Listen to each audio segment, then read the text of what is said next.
মূল বিষয়বস্তুগুলো আমরা 2023-এর 13ই জুলাই বাংলাদেশের জনগণের সামনে প্রকাশিত করেছিলাম। আমাদের নেতা দলের দলের ভারপ্রাপ্ত চেয়ারম্যান জনাব তারেক রহমান পল্টনে বিশাল জনসভার মধ্য দিয়ে সমগ্র জাতির সম্মুখে উপস্থাপন করেছিলেন। সে 31 দফার আগে 2022 সালে 27 দফা প্রণীত হয়েছিল।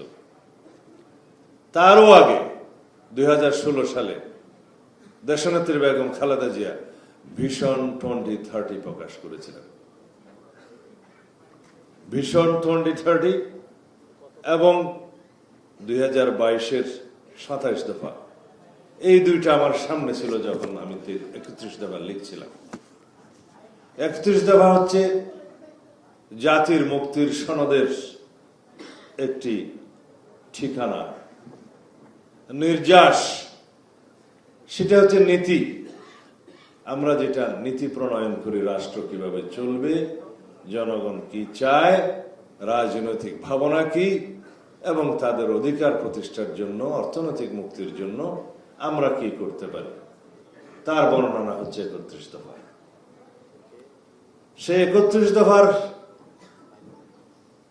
বাংলাদেশে 31 দফা, বিএনপির 31 দফা যুগপৎ আন্দোলনের সঙ্গীদের সাথে নিয়ে আমরা যে 31 দফা প্রণয়ন করেছি, সেটি বাংলাদেশের রাজনীতির মহাকাব্যে পরিণত।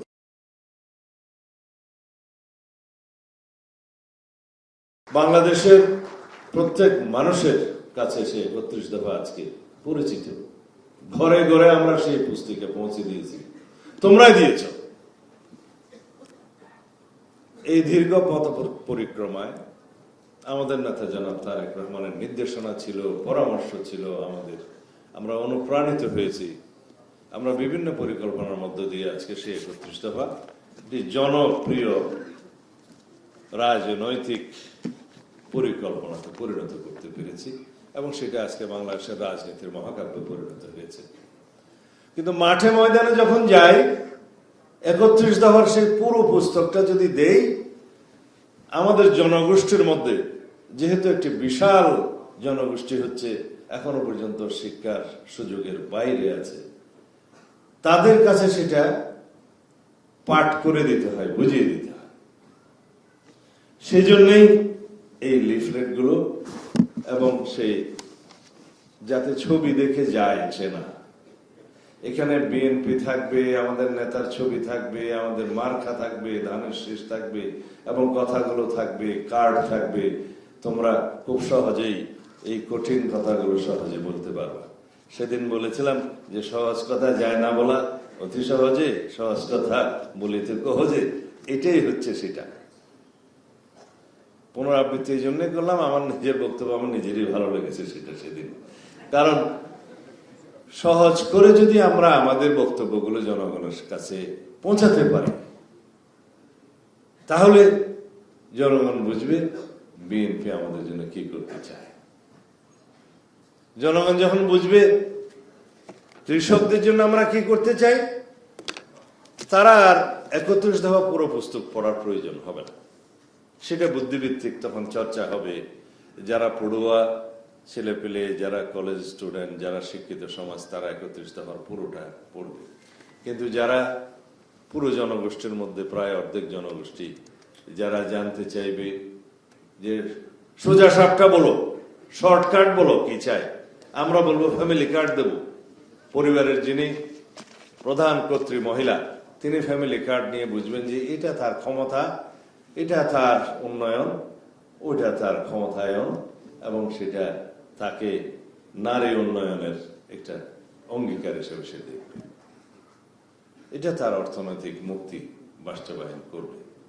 সেই ফ্যামিলি কার্ডটা আমি আগে বললাম এই কারণে, বাংলাদেশের অর্ধেক জনগোষ্ঠী হচ্ছে আমাদের মহিলা। সেটা পৃথিবীর প্রায় সব দেশে পরিসংখ্যানটা মোটামুটি এরকমই থাকে, কাছাকাছি। যেমন কালকে ভোটার সংখ্যা দেখলাম শুধু 22 লক্ষ না 20 লক্ষ, বেশ কম আছে, প্রায় অর্ধেক অর্ধেক।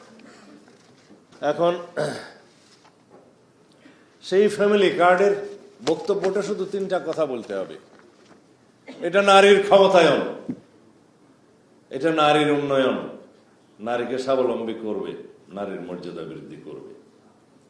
সেই পরিবারে আর্থিক সচ্ছলতার সাথে সাথে তার সন্তানরা শিক্ষিত হবে এবং শিক্ষিত হলে তার নিজের ভাগ্য সে নিজেই গড়ে নেবে। কৃষকের কথা আগে বললাম। বাংলাদেশে আমরা প্রায় সকল বলে থাকি যে শিক্ষাই জাতির মেরুদণ্ড, সত্যি। কিন্তু প্রকৃত অর্থে অর্থনৈতিকভাবে যদি চিন্তা করি, যে দেশের জনগোষ্ঠীর অর্ধেকের চাইতেও বেশি 60% কৃষক, তাদের মেরুদণ্ড যদি শক্তিশালী হয় তাহলেই পরে জাতির অর্থনৈতিক মুক্তি হবে। আমরা এখনো শিল্প নির্ভর দেশ হতে পারিনি। বাংলাদেশের কৃষি নির্ভর দেশ হিসাবে অনেক ভবিষ্যৎ আছে। আমাদের মাটি এত উর্বর, যেখানে যে কোনো কিছু রোপণ করে দেওয়া যায়, ফলে যায়, নেয়ামত। পৃথিবীর অনেক দেশ আছে যেখানে 9 মাস কোনো শস্য উৎপাদন করা যায় না, 6 মাস কোনো শস্য উৎপাদন করা যায় না, বরফে ঢাকা থাকে। কিন্তু বাংলাদেশের মাটি 12 মাস যে কোনো ফলনের জন্য উপযুক্ত। সেজন্য কৃষি নির্ভরশীলতা বাংলাদেশের জন্য অর্থনৈতিক সমৃদ্ধির একটি বিশাল অঙ্গ হতে পারে, তাই আমরা তুলে ধরেছি। সেই কৃষিকে আধুনিকায়ন করতে হবে, উন্নত করতে হবে, চাষাবাদ পদ্ধতিতে মেকানাইজড করতে হবে এবং পরবর্তীতে আমরা কৃষিতে ডাইভার্সিফিকেশন নিয়ে আসব। তারপরে সেটা রপ্তানিমুখী হবে। বিশাল একটি সম্ভাবনা আমাদের জন্য আছে। ইতিমধ্যে আমাদের মৎস্য উৎপাদনের পৃথিবীতে 6 নম্বর না 7 নম্বর ডক্টর জিয়া বলতে পারবে বাংলাদেশ। আমরা অ্যাচিভ করেছি। আমরা লাইভ স্টক সেক্টরে, যেহেতু একটি পার্শ্ববর্তী দেশের উপরে অনেকটা নির্ভরশীলতা ছিল, সেটা আমরা আজকে কাটিয়ে উঠেছি লাইভ স্টক সেক্টর। সম্ভব বাংলাদেশের কৃষিখাতে বিপ্লব করা সম্ভব। তার গোড়াপত্তন যিনি করেছিলেন তার নাম শহীদ রাষ্ট্রপতি জিয়াউর রহমান।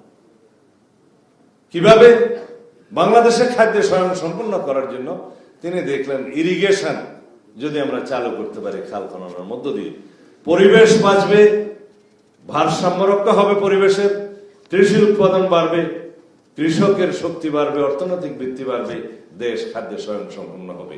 তিনি প্রমাণ করে দিয়ে গিয়েছিলেন এবং নামমাত্র হলেও তিনি বাংলাদেশ থেকে চাউল রপ্তানি করেছিলেন। মনে আছে আপনাদের?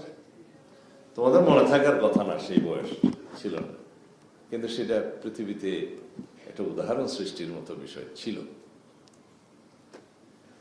যাই হোক, আমরা যে বিষয়গুলো এখানে অ্যাড্রেস করেছি 31 দফার নির্যাস হিসাবে জনগণের কাছে সহজে উপস্থাপনের জন্য, তার মধ্যে হচ্ছে কৃষক কার্ড, ফ্যামিলি কার্ড, স্বাস্থ্য কার্ড, আরেকটা কি শিক্ষা, তারপর অন্য বিষয়গুলো আমরা পরিকল্পনা হিসেবে উপস্থাপন করছি, কার্ড হিসাবে নয়।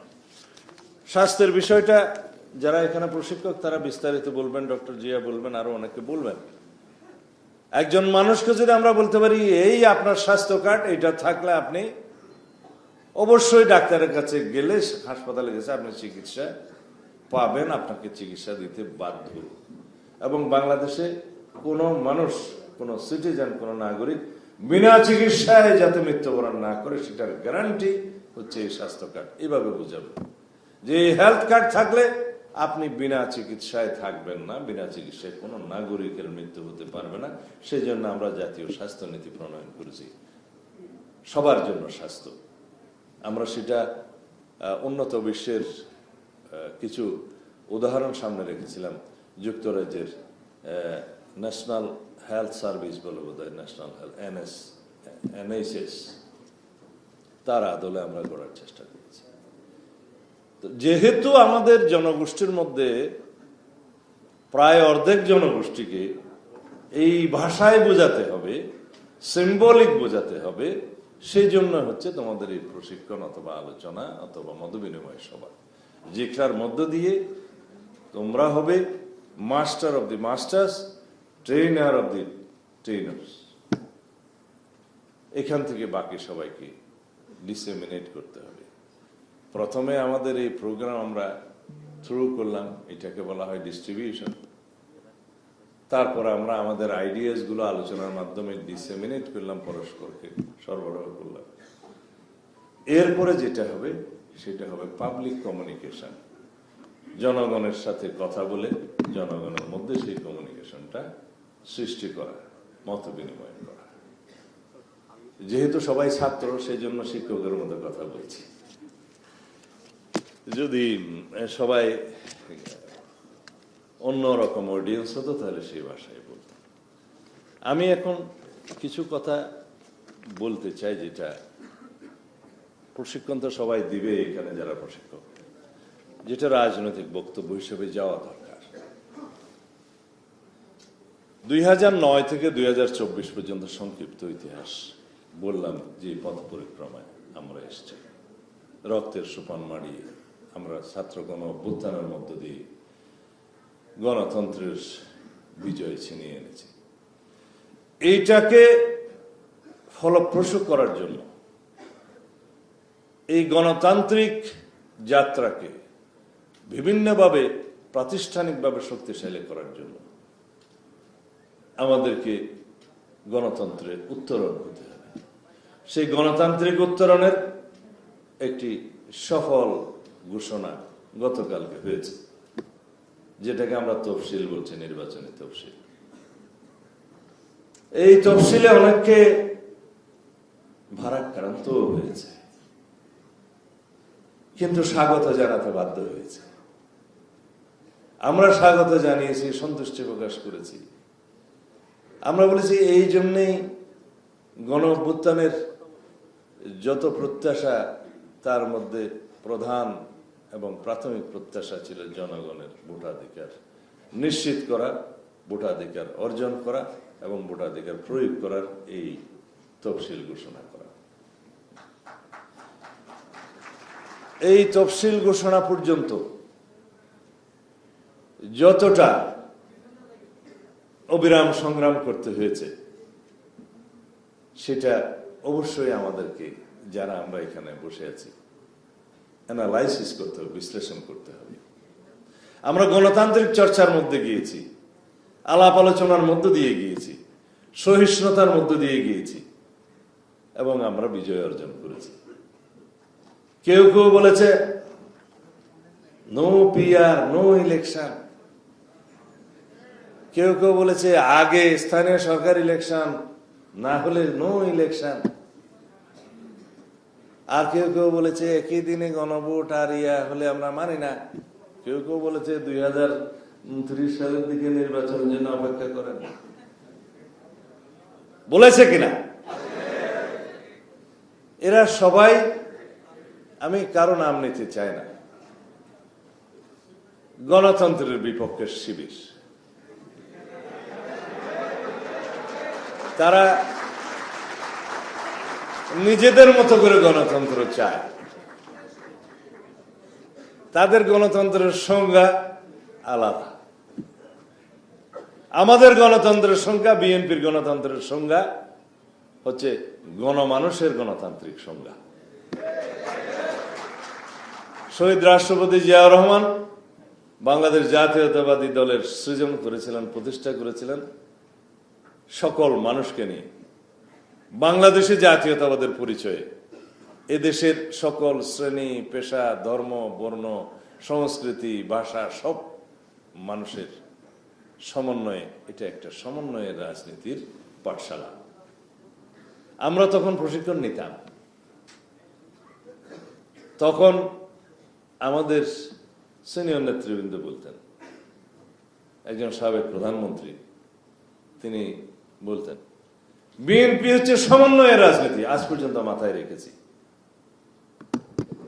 সমগ্র বাংলাদেশে এমন একটি মানুষকে খুঁজে পাওয়া যাবে না যে বিএনপি করতে পারবে না। তার নীতি, আদর্শ, ধর্ম, বর্ণ সব মিলিয়ে এটাই একমাত্র দল, সকল মানুষ এই বিএনপির পতাকা তলে স্থান নিতে পারবে, আশ্রয় নিতে পারবে। এই সমন্বয়ের রাজনীতি আমাদেরকে করতে হবে। আমরা কখনো ধর্মের নামে রাজনীতিতে বিভক্তি আনতে চাই না, করব না। আমরা ধর্ম, বর্ণ এবং বিভিন্ন ভাষা, ভাষী, সংস্কৃতির নামে আমরা কখনো বিভাজন জাতিতে সৃষ্টি করতে চাই না। সকল মানুষেরই সাংবিধানিক পরিচয় হচ্ছে নাগরিক, সিটিজেন, বাংলাদেশের নাগরিক হিসেবে পরিচিত হইবেই। সেই হিসাবে আমরা বলি এখানে সংখ্যালঘু আর সংখ্যাগুরু নাই, আমরা এখানে সবাই যারা আছে সবাই নাগরিক, বাংলাদেশের সিটিজেন, এবং সাংবিধানিকভাবে সকল নাগরিকের অধিকার সমান। ধর্ম চর্চায়, সাহিত্য চর্চায়, সংস্কৃতি চর্চায়, মুক্ত বুদ্ধি চিন্তায় সবকিছু এনশিওর করা আছে। আমরা বলি যে subject to certain restrictions imposed by the authority, বলে আর কি কনস্টিটিউশনাল ভাষা। সমাবেশের, সংগঠনের এবং মুক্ত চিন্তার অধিকার থাকবে, আছে। ওই সাবজেক্ট টু সার্টেন রেস্ট্রিকশনস, এটা অলওয়েজ লিগ্যাল ভাষায় থাকতে হবে, সেটা আমাদের এনশিওর করতে হবে। আমরা এই সুখের দিনে একটি বিষয় প্রায়ই ভুলে যাচ্ছি। অতীতের বেদনা বিদুর গণতান্ত্রিক সংগ্রামের কথা আমরা ভুলে যাচ্ছি। আমরা ইদানিং ফেসিবাদী আওয়ামী লীগের কুকীর্তির কোনো কথাই আমাদের বক্তৃতা বিবৃতি বলছি না।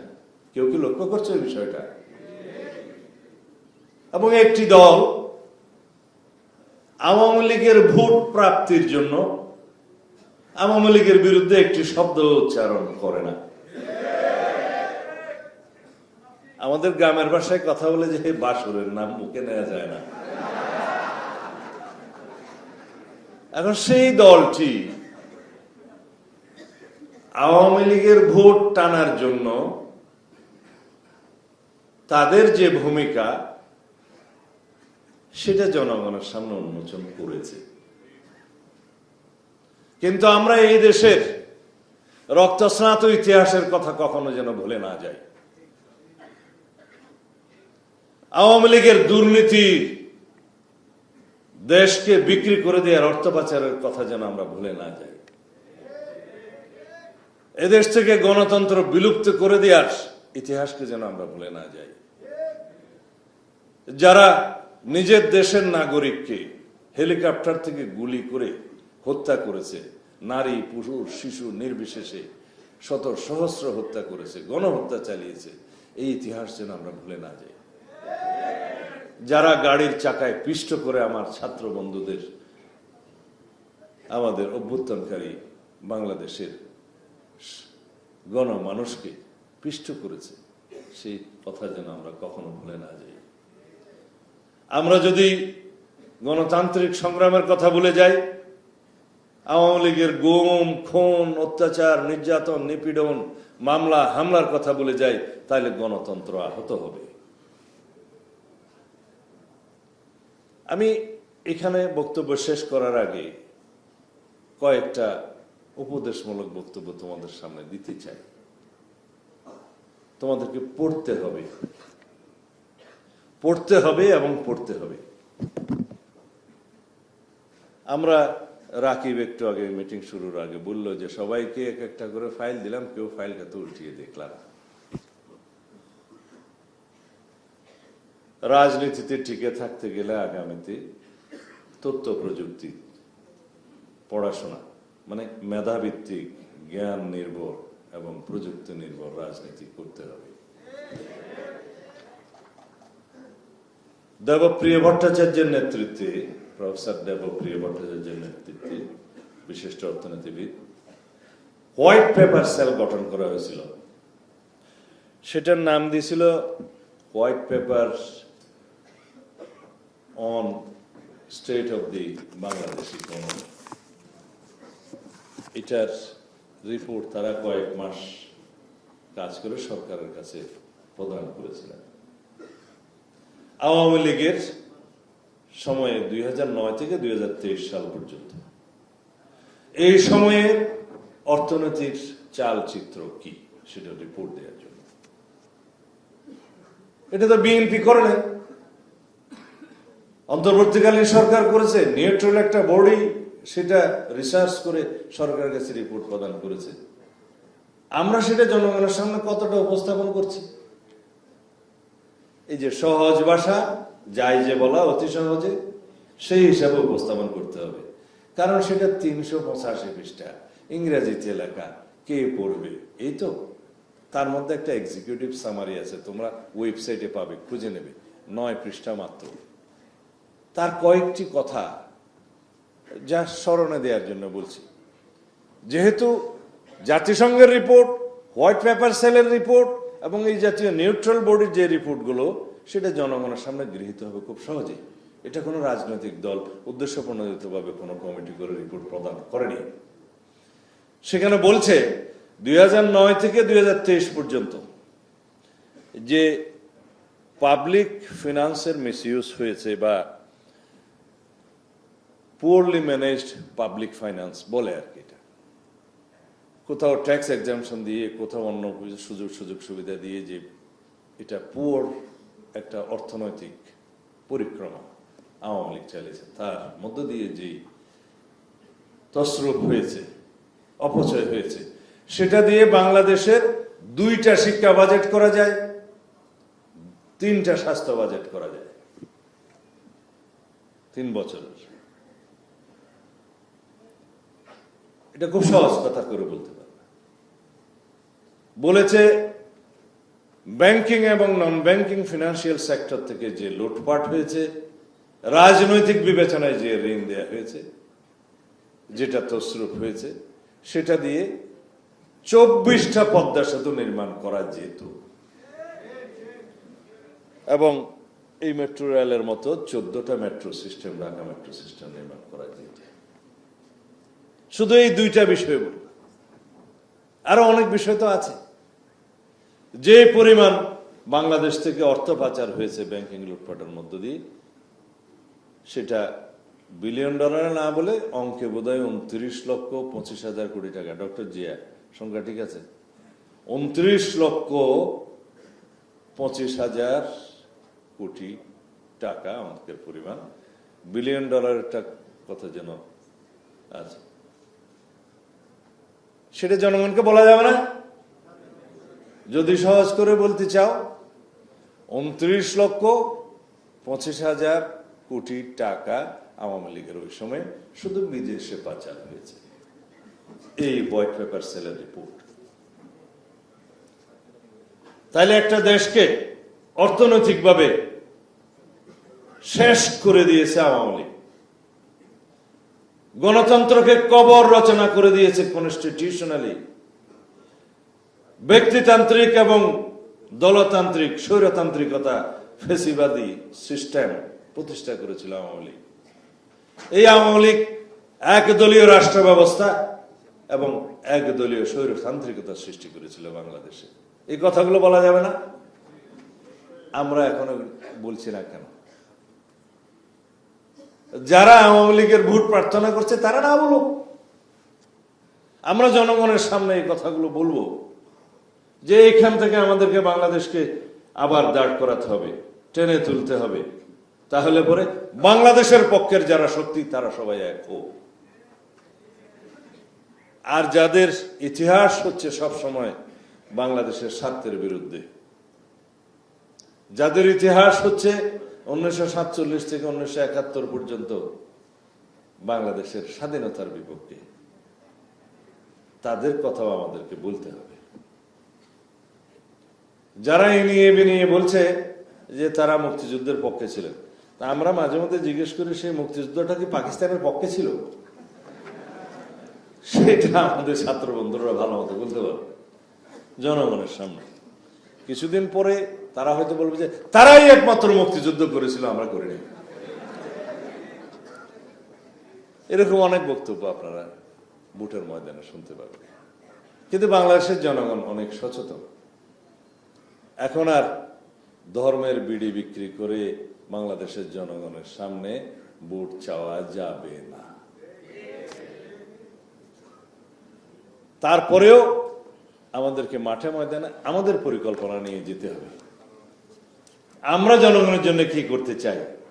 জনগণের কাছে আমরা ভোট চাইবো, তো জনগণ তো আমাদের কাছে কিছু চাইবে।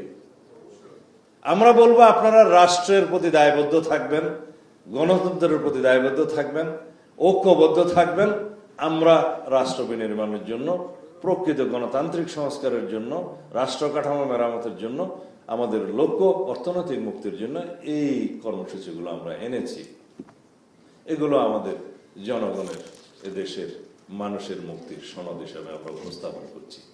আমাদের কথা পরিষ্কার, ইহজগতে আমরা কি করতে চাই সেটা এই দেশের জনগণের সামনে উপস্থাপন করছি।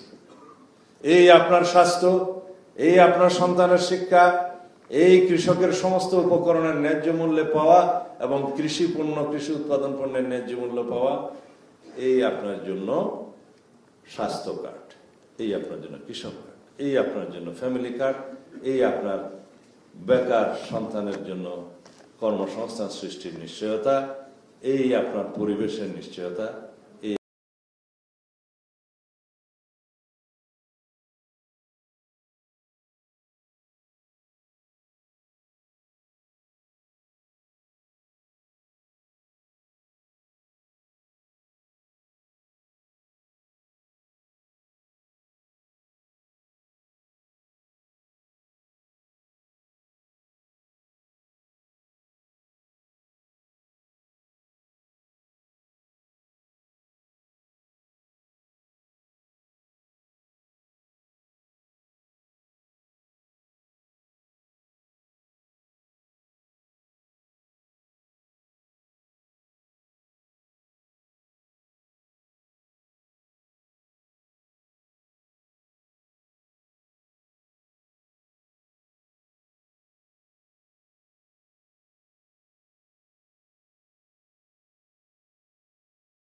আপনারা সেই কথাগুলো প্রচার করবেন এবং বিভিন্ন ধর্মীয় অনুষ্ঠানে তাদেরকে আমরা ভাতা প্রদানের ঘোষণা দিয়েছি।